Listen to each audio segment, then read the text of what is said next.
Chalapathi producer గారు ఉన్నారమ్మా? వస్తున్నారు. మీరెవరు సార్? నేనెవరా?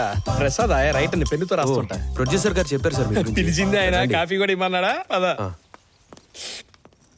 ఇక్కడికి కూడా వచ్చాడా? గురువు గారు మీరు ఒకసారి పట్టుకోండి. దీవించండి గురువు గారు. నువ్వైనా గుర్తించావు.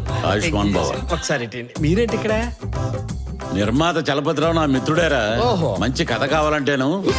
మంచి కథ అన్నప్పుడు ఈయన ఎందుకు వచ్చాడు? ఏంట్రా ప్రసాద్ కొనుక్కుంటున్నా? ఏం లేదు గురువు గారు, మీరున్నాక మా కథలు ఏమో ఓకే అవుతాయి. ప్రసాద్ ఆగు, ఆగు. అది కరెక్టే లేరా. అవును గురువు. నాతో పోటీ అంటే కష్టమే. అయినా ఒకసారి ప్రయత్నం చేయడం తప్పులేదు.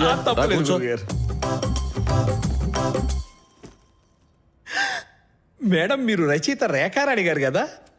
రచయిత కాదు, రచయిత్రి. రచయిత్రి. ఈ తీకి తాకి తేడా ఏంటండి? ఆడదానికి మగాడికి ఉన్నంత తేడా ఉంది. నీ పేరేంటో? రమణ సార్. ఇండస్ట్రీకి వచ్చి అన్నాళ్ళైందో? ఒక 4 years అవుతుంది సార్. 4 years కే ప్రొడ్యూసర్ కథ చెప్పడానికి వచ్చావా? మాలాగా శిష్యరికాలు చేయవా? చూసారా గురుగారు, మీ దగ్గర మేము ఎన్నాళ్ళు సేకరణ చేశాం గురుగారు. నేను చూస్తున్నాను రా. ప్రతి ఓడు పెన్ ఉంది కదా అని వచ్చేసి పేపర్ ఉంది కదా అని రాసేస్తున్నాడు. అర్హత ఉండాలి ఇక్కడ.